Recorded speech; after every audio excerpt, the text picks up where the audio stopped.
ਅੱਜ ਸਾਡੇ special guest ਨੇ ਗ੍ਰੈਹਮ ਮੈਗਰੈਗਰ ਜਿਹੜੇ ਕਿ ਐਸੋਸੀਏਟ ਮਿਨਿਸਟਰ ਨੇ ਹੁਣ ਆਟੋ ਥੈਫਟ ਔਰ ਬੇਲ ਰਿਫਾਰਮ ਦੇ।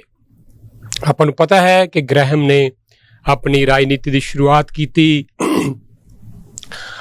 ਬਰੈਂਪਟਨ ਨਾਰਥ ਰਾਈਡਿੰਗ ਤੋਂ MPP ਬਣ ਕੇ ਯੰਗ ਏਜ ਦੇ ਵਿੱਚ ਵੱਡੀਆਂ ਪ੍ਰਾਪਤੀਆਂ ਕੀਤੀਆਂ। ਤਾਂ ਇਹ ਜਿਹੜਾ ਇਸ਼ੂ ਹੈ ਇਸ ਵੇਲੇ ਆਟੋ ਥੈਫਟ ਦਾ, ਇਹ ਸਭ ਤੋਂ ਵੱਡਾ ਇਸ਼ੂ ਬਣਿਆ ਹੋਇਆ ਹੈ ਔਰ ਇਹਦੇ ਵਿੱਚ ਬੜੇ ਸਾਰੇ ਕਨਫਿਊਜ਼ਨਸ ਨੇ, ਬੜੀਆਂ ਸਾਰੀਆਂ ਮਿਸਕਨਸੈਪਸ਼ਨਸ ਨੇ। ਤੇ ਐਜ਼ ਏ ਮਿਨਿਸਟਰ ਪ੍ਰੋਵਿੰਸ਼ੀਅਲ ਸਰਕਾਰ ਦੇ ਉਹ ਕੀ ਕਹਿਣਾ ਚਾਹੁੰਦੇ ਆ? ਆਟੋ ਥੈਫਟ ਸਭ ਤੋਂ ਵੱਡਾ ਇਸ ਵੇਲੇ ਵਿਸ਼ਾ ਬਣਿਆ ਹੋਇਆ ਸਾਡੇ ਸਾਰਿਆਂ ਵਾਸਤੇ, ਖਾਸ ਤੌਰ 'ਤੇ ਪੀਲ ਰੀਜਨ ਦੇ ਵਿੱਚ। ਤੇ ਉਹਦੇ ਬਾਰੇ ਅਸੀਂ ਉਹਨਾਂ ਨਾਲ ਤੁਹਾਡੀ ਗੱਲਬਾਤ ਕਰਵਾਉਣ ਜਾ ਰਹੇ ਹਾਂ। ਬਾਕੀ ਖਬਰਾਂ, ਬਾਕੀ ਇਨਫੋਰਮੇਸ਼ਨ ਹਮੇਸ਼ਾ ਦੀ ਤਰ੍ਹਾਂ ਸਾਰਾ ਕੁਝ ਹੋਏਗਾ ਪ੍ਰੋਗਰਾਮ ਦੇ ਵਿੱਚ ਅੱਗੇ ਚੱਲ ਕੇ, ਔਰ ਚੰਡੀਗੜ੍ਹ ਤੋਂ ਵੀ ਖਬਰਾਂ ਹੋਣਗੀਆਂ।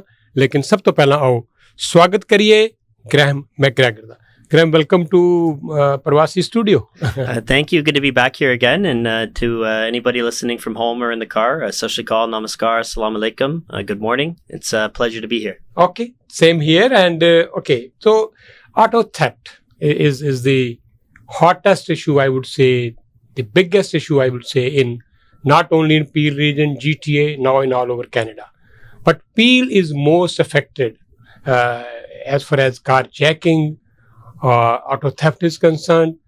And of course there is another big issue in GTA or maybe in overall Canada, in the country, that all those hardcore criminals or habitual offenders, they get scot-free, they get so fast bail. In many cases, people are getting frustrated that what the federal government, what the provincial government is doing to deal with these issues. You have been given this special responsibility by the Premier. So tell us more about that. Yeah, sure. And not the first time that I've been on the show, but my first time in the new role, Associate Minister of Auto Theft and Bail Reform. I'm honored in the confidence that the Premier has put in me to be in this role, but at the same time, I wish that this job wasn't necessary. Okay. I wish auto theft wasn't occurring to the levels that it is in our neighborhoods. And frankly, I wish we had a bail system and a criminal code that was responsive to community safety and public safety, rather than prioritizing the needs and the comfort of suspected criminals. We've been looking at a few things that we need to do better. It's been the last number of years that auto theft have been on the rise. We've seen it decline this year slightly, about 14% across Ontario. And we've seen that number be about 8.5%, 9% in Peel. Mm-hmm. That's a good trend, but obviously the number of auto thefts still way too high, and that's something that we're looking to tackle. We've also seen an increase in violent carjackings. So in Peel, York, and frankly across the GTA, we've seen the violent interactions almost double. Yeah. There are kind of two ways to steal a car. One is when you're not around, mm-hmm. so out of a parking lot or out of your driveway in the middle of the night. The other way to steal a car is by approaching you at an intersection, gun in hand. Yeah. Gun in the face saying, give me the keys to your car, or by doing a home invasion. And we've seen that almost double this year compared to last year in many of the GTA jurisdictions. So we're fighting it in a few ways. One, my task is to look at what are we doing well as a province right now and what do we need to double down on. Two is what are the areas where we need to improve our own process, either interactions with the police or put funding in place to make sure that we're able to do that effectively. And then three, what do we need other levels of government to do? Where can we work with the federal government? How can we collaborate with them and push them to take action on files that we need them to take action on? So these are the three principles that are guiding my work and what I've been tasked with for the last month and what I'll be doing over the coming months. Okay, we can understand that how important this issue is for the provincial government. They have to form a ministry, particularly to deal with these two big problems. Okay, so in many cases we have seen that all these habitual offenders or the young offenders, I mean, they are doing these crimes and they're coming back on the street so easily. So federal government, they have their own reason. They say that all these less than 2 years convicted criminals come under the jurisdiction of the provincial government, all those provincial correction centers. So they said it's nothing much in our hand. So will you like to clarify that? Yeah, the argument around the 2-year sentencing is a misleading one. I don't think anybody in the community is concerned about bail for minor offenses, although that's still a problem, petty theft, etc. Where we are concerned are repeat and violent offenders who are let out on the streets again, time and time again, 3, 4, 5, 6, 7, 8 times. We had a situation in Peel region, right where we're sitting right now.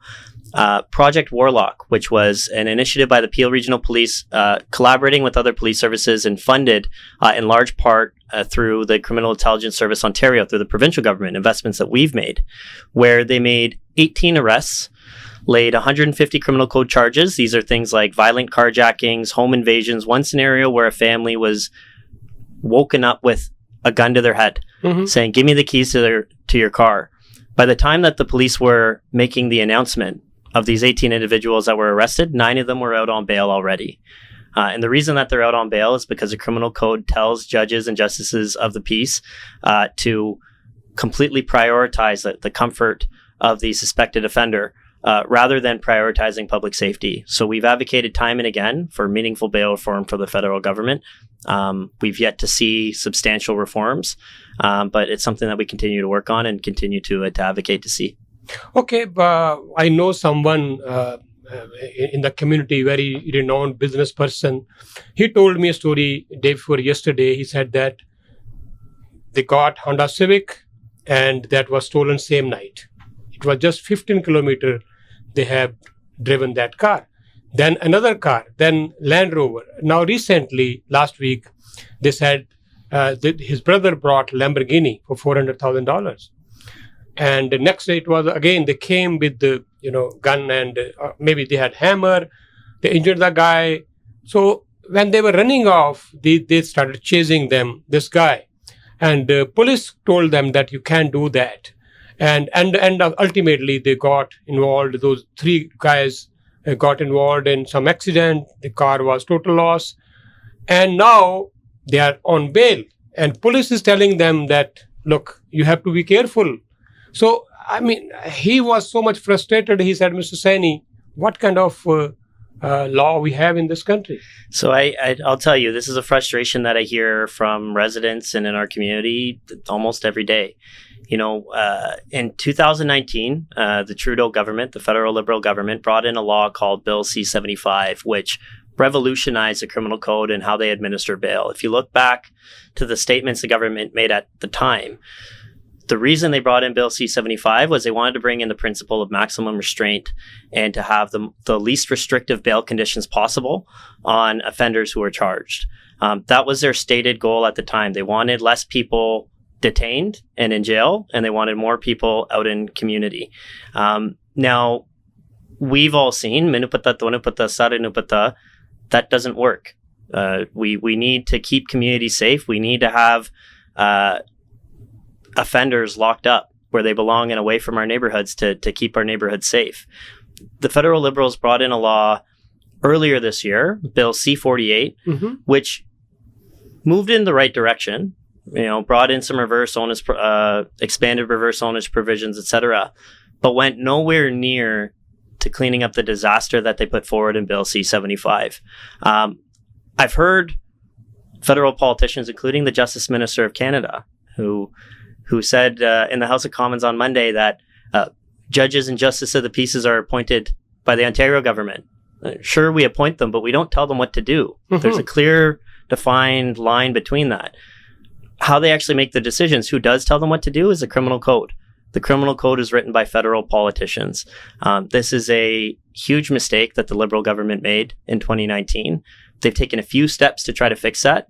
We need them to push way further to bring in meaningful bail reform so that we don't have violent and repeat offenders out on our street time and time again. And this is the message that I'm delivering. Okay. Few months back, there was a video circulating, all over the place that a police officer, Toronto police officer, is saying that if these kind of criminal come to your door, to keep the keys on near your main door so that they can't break in. So that was, people were so much angry and scared that if police officer is saying like this. So I understand that police doesn't work directly under the provincial government. I'm sure you must be aware of this kind of statement by a police officer.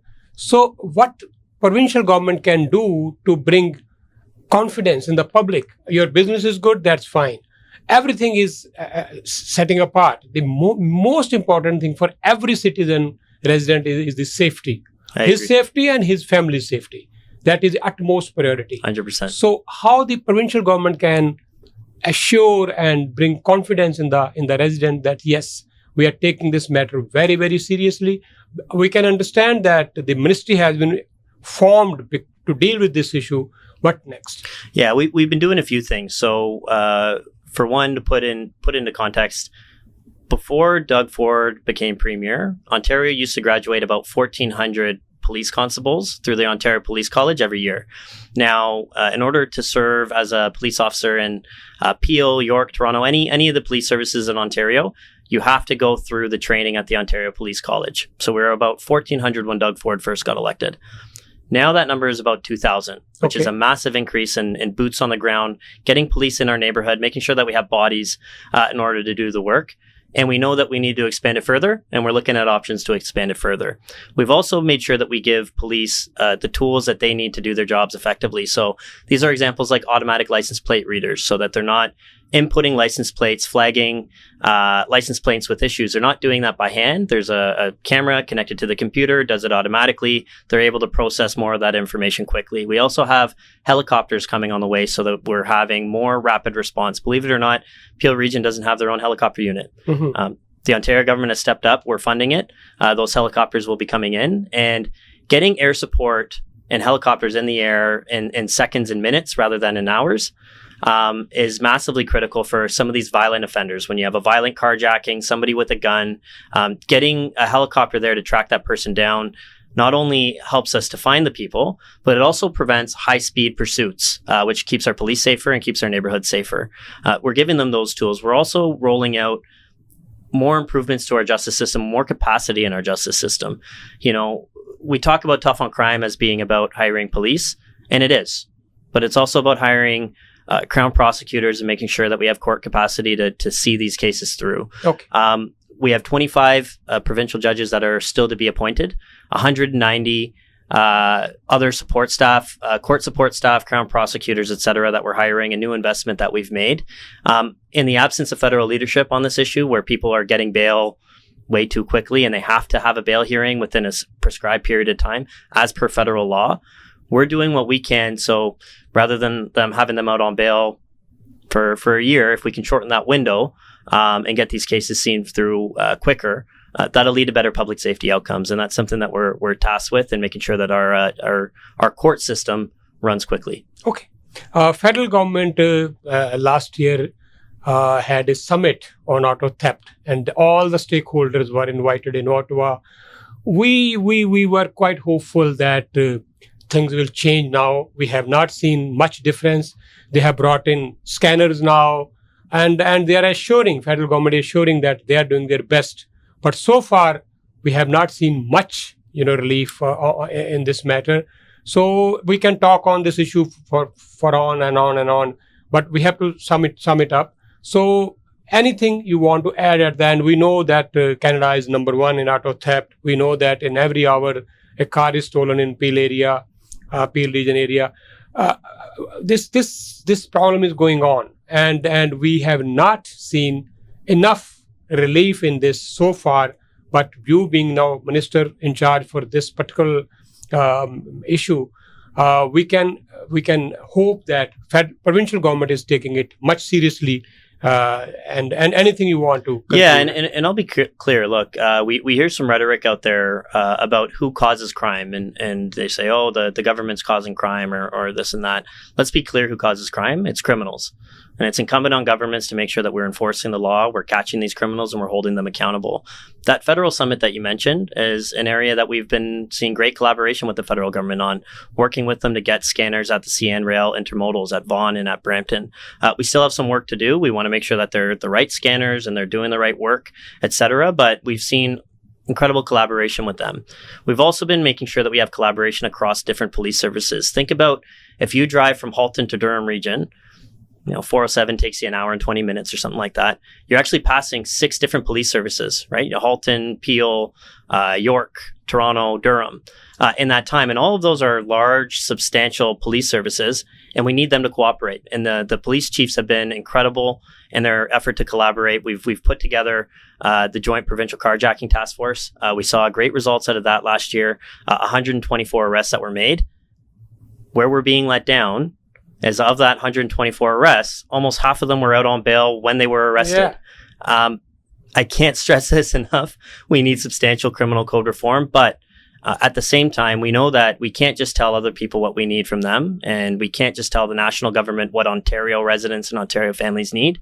We need to step up and do what we need to do as well, and that's hiring more police, giving them the tools that they need to do their job, making sure we have a robust court system, and continuing to find innovative ways, talking to police leadership and other stakeholders to see how we can do this better.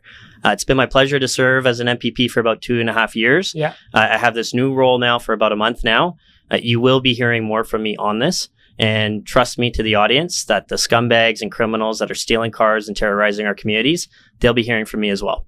Thank you, Mr. McGregor. I can understand the work you are doing.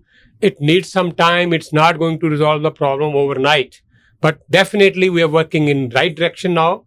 And all the 3 levels of the government need to continuously work on this, and so that people can at least have this kind of confidence that, yes, they are living in a safe society, and that's what we need. Look, in our neighborhoods, Canada is known as a safe country. We have been safer in the past, and we can get there again. And working together with all leadership in all sectors, we're going to get there. It's a pleasure always talking to you, and I will expect and wait for you again very soon. Absolutely. Thank you so much. Thank you, sir. Thank you.